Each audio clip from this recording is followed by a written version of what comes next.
नमस्कार मित्रांनो, आज आपण फणसाची भाजी किंवा फणसाची शाक कशी करतात ते पाहणार आहोत. जर तुम्ही चॅनेलवर नवीन असाल तर चॅनेलला सबस्क्राईब, शेअर आणि लाईक करा. तर तुम्ही पाहू शकता त्यासाठी आपल्याला एक फणस लागणार आहे.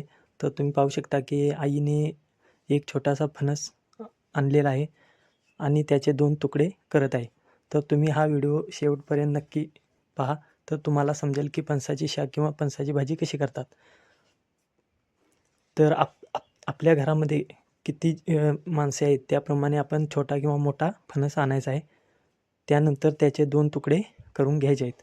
तुम्ही पाहू शकता की आपल्या घरामध्ये कोयता किंवा काय जे साहित्य उपलब्ध असेल त्याने त्याचे 2 तुकडे करून घ्यायचे आहेत. तर तुम्ही पाहू शकता की फणसाचे आईने 2 तुकडे केले. त्याआधी त्याला चीक असतो, त्यासाठी आपण खोबरेल तेल कोयत्याला किंवा आपल्या हाताला लावणं गरजेचं आहे. तर तुम्ही पाहू शकता. त्यानंतर 2 भाग पाडून झाल्यानंतर आपण त्याचे छोटे-छोटे तुकडे पाडायचे आहेत. तुम्ही पाहू शकता आणि त्यामध्ये जो गरा असतो तो आपण एकत्रित करायचा आहे. त्यानंतर आपण ते गरे काढण्यासाठी आपण त्या फणसाचे छोटे-छोटे तुकडे काढायचे आहेत. तुम्ही पाहू शकता की आई छोटे-छोटे तुकडे काढून त्यामधले गर एकत्रित करत आहे.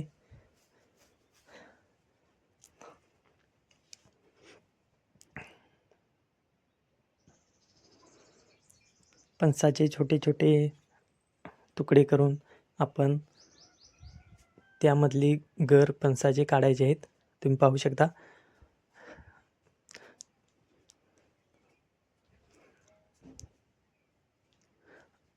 आपल्याला त्या फणसामधून इतके गरे भेटले.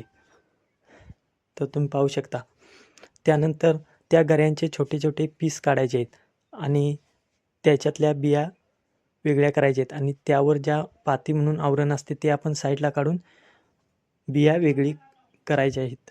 तुम्ही पाहू शकता की आई छोटे-छोट्या गऱ्यांचे छोटे-छोटे तुकडे पाडत आहे. तुम्ही पाहू शकता आणि त्यामधल्या बिया आहेत त्या वेगळीकडे करून बारीक करून घ्यायच्या आहेत. त्यानंतर त्या बिया बारीक करून त्याच्यावरचे जे आवरण असते ते आपण काढून टाकायचे आहे. तुम्ही पाहू शकता. त्यानंतर आता शाक धुवून घेऊन आपण फोडणी द्यायची आहे. तर फोडणी देण्यासाठी आपल्याला तेल, कांदा आणि कढीपत्ता आपण त्यामध्ये वापरणार आहोत. तर तुम्ही पाहू शकता बिया बारीक करून ठेवलेल्या आहेत साफ करून आणि फणसांच्या गऱ्याचे आपण तुकडे करून घेतलेले आहेत. तुम्ही पाहू शकता गऱ्यांचे तुकडे केलेले आहेत. तर आता आपण त्याला फोडणी देणार आहोत म्हणजे शाक बनवणार आहोत.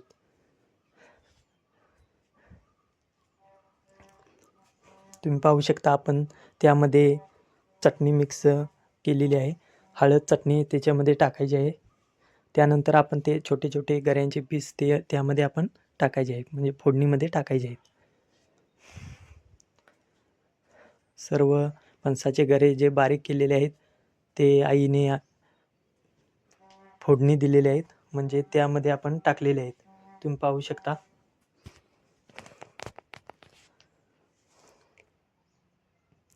त्यानंतर ते आपण एकजीव करायचे आहेत म्हणजे फणसाचे छोटे-छोटे गरे आपण त्यामध्ये मिक्स करायचे आहेत. तुम्ही पाहू शकता. त्यानंतर आपण ज्या बारीक केलेल्या फणसाच्या बिया आहेत त्या आपण त्यात मिक्स करून घ्यायच्या आहेत. तुम्ही पाहू शकता आईने त्या बिया त्यामध्ये मिक्स केलेल्या आहेत. त्यानंतर आपण त्याच्यात मीठ घालून ते हलवून घ्यायचे आहेत म्हणजे त्याला चव येते. तुम्ही पाहू शकता. आपण फणसाच्या बिया आणि फणसाचे गरे आपण मिक्स करून घेतलेले आहेत. त्यानंतर त्याच्यामध्ये मीठ घालून आपण ते एकजीव करून म्हणजे हलवून घ्यायचे आहेत.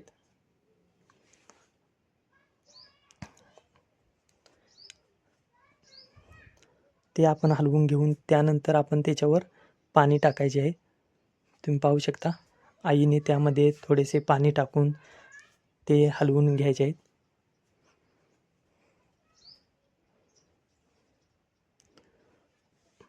त्यानंतर आपण ते व्यवस्थित परतून घेणार आहोत. तुम्ही पाहू शकता त्यामध्ये थोडेसे पाणी घालून शिजण्यासाठी आपण ते मिक्स करून परतून घेतलेले आहे. त्यानंतर त्याच्यावर झाकण ठेवून आपली रेसिपी तयार झाली, म्हणजे फणसाची शाक किंवा भाजी तयार झाली. कमेंटमध्ये सांगा कुणाकुणाला शाक आवडते. तर हा व्हिडिओ आवडला असेल तर लाईक करा, शेअर करा.